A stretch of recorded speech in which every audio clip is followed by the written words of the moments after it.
Bonjour, je m'appelle Fabien Fallet et je suis le cofondateur et le CEO de Flibustier Paris. Bonjour, je suis Greg Anoni et je suis le cofondateur et directeur artistique de Flibustier Paris.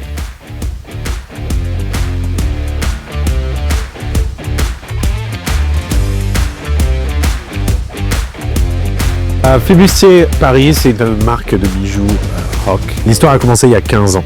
On a commencé par créer une marque de t-shirts qu'on a vite abandonné, on n'était pas très heureux. Mais par contre, ça nous a permis de construire tout l'univers de la marque et de la piraterie. Et on a trouvé très vite le nom Flibustier, puisque en fait, à ce moment-là, j'étais passionné de piraterie et de toute cette époque. Parce qu'en fait, à ce moment-là, je lisais beaucoup de littérature autour du sujet. J'étais intéressé parce que je trouvais que c'était une époque assez passionnante, où en fait, on avait tout le découvert des Amériques et donc tous cet inconnu et cette liberté et cette nouvelle vie possible. Et c'est ça que j'ai voulu intégrer dans Flibustier, dans l'esprit de la marque, et qu'on retrouve maintenant dans nos bijoux, donc cet esprit de liberté absolue, de faire ce qu'on veut, d'aller chercher, de s'inspirer un peu de tout ce qu'on peut trouver par rapport à nos voyages, nos aventures, et en faire des pièces à porter pour tous.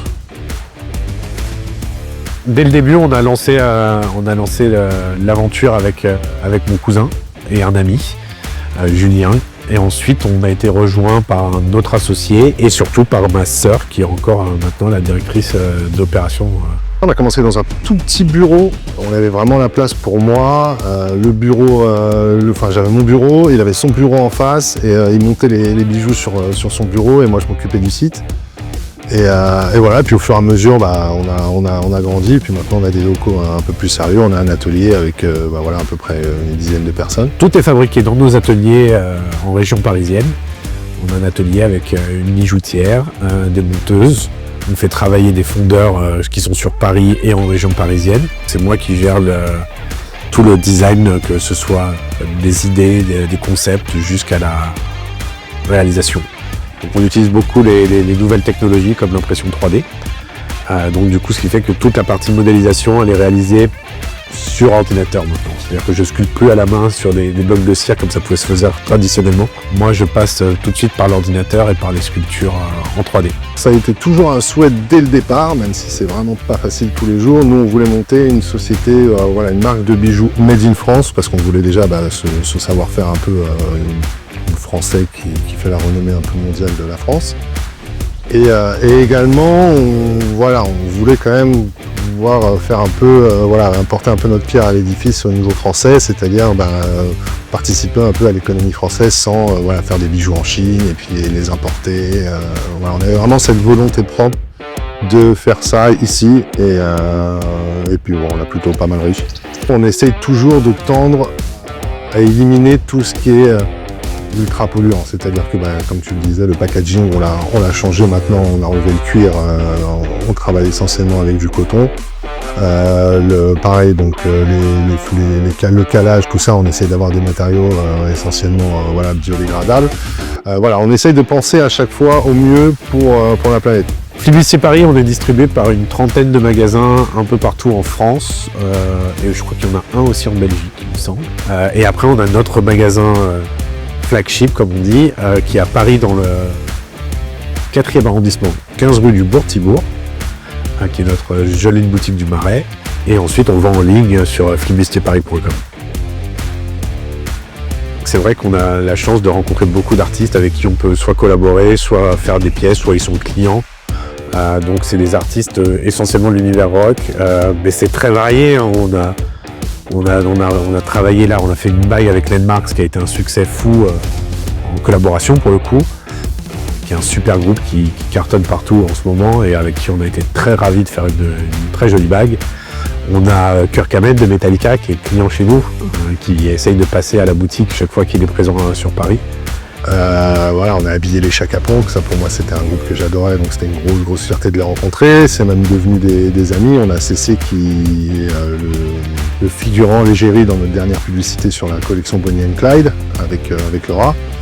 On a rencontré Tété aussi, Joe Star. L'une de mes plus grosses, pas une grosse fierté, mais un des trucs qui m'a fait le plus plaisir, c'est quand un jour on est arrivé un matin et qu'on a vu Ichiro Oda comme nom de client qui achetait un bijou. Et en fait, Eiichiro Oda, c'est le créateur du manga One Piece. Moi, j'aime bien les mangas et donc c'était une grosse fierté parce qu'effectivement, c'est un manga qui tourne sur l'univers de la piraterie. Donc le fait qu'il nous ait trouvé, qu'il ait acheté un des bijoux, c'était super sympa. Et en plus, ça nous a permis de faire une collaboration plus tard sur le Buster Call, qui était une grosse exposition qu'ils ont fait, qui est partie un peu dans le monde entier. Où en fait ils prenaient, alors il y avait tout, il y avait des danseurs, il y avait des écrivains, il y avait des sculpteurs, et nous, il nous a demandé de faire une bague One Piece justement. Donc on a repris notre crâne, on a retravaillé tout ça avec le chapeau de Luffy, et cette bague a été exposée, elle a fait le tour du monde sur l'exposition, sur la tournée. Voilà, on en a plein d'autres en France, on a plein de groupes avec lesquels on est ravis de travailler. On a fait une bague avec Loud Blast, qui est quand même le premier groupe de métal français.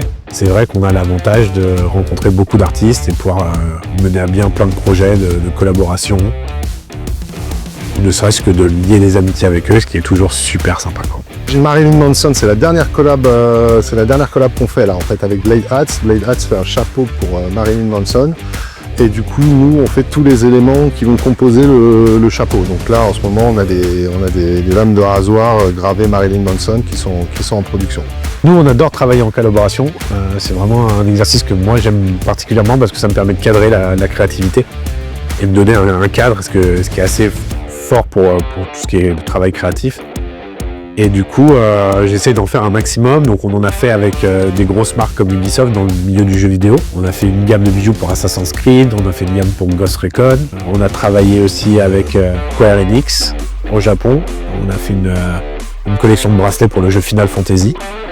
Pareil, ça c'est une très très grosse collab qui a très bien marché au Japon aussi, notamment. Très amusant à faire, c'était vraiment une belle aventure. Je dis, on a fait avec Loud Blast, on a fait avec Landmarks, et il y en a encore plein d'autres qui vont arriver puisqu'on n'arrête pas d'en préparer. Et là, on vient juste de sortir une collab avec la marque Crève, qui est une marque de vêtements alternatifs avec une force de caractère. Ça s'appelle Crève, donc ça veut tout dire. Le message est fort et la bague est un carton total. On l'a lancé hier et c'est déjà un très beau carton. Best, c'est une aventure qui a commencé, on a commencé il y a presque, j'ai l'impression que le temps passe super vite, mais je dirais 3-4 ans à peu près. On a rencontré David, qui est venu nous voir parce qu'il voulait des bijoux à la base. Et on s'est lié d'amitié avec lui, et donc il nous a présenté un peu tout son univers, notamment le magazine Best, sur lequel on publie régulièrement des publicités et des articles aussi qui sont sortis. Et on prépare aussi les Best Awards qui arrivent à la fin de l'année et pour lesquels on est partenaire, et on est impatient de voir ce bel événement.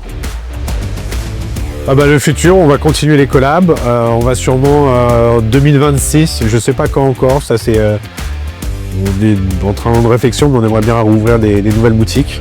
On fait ce que tout le monde ne fait plus, c'est-à-dire que les gens ferment les boutiques, nous on en ouvre.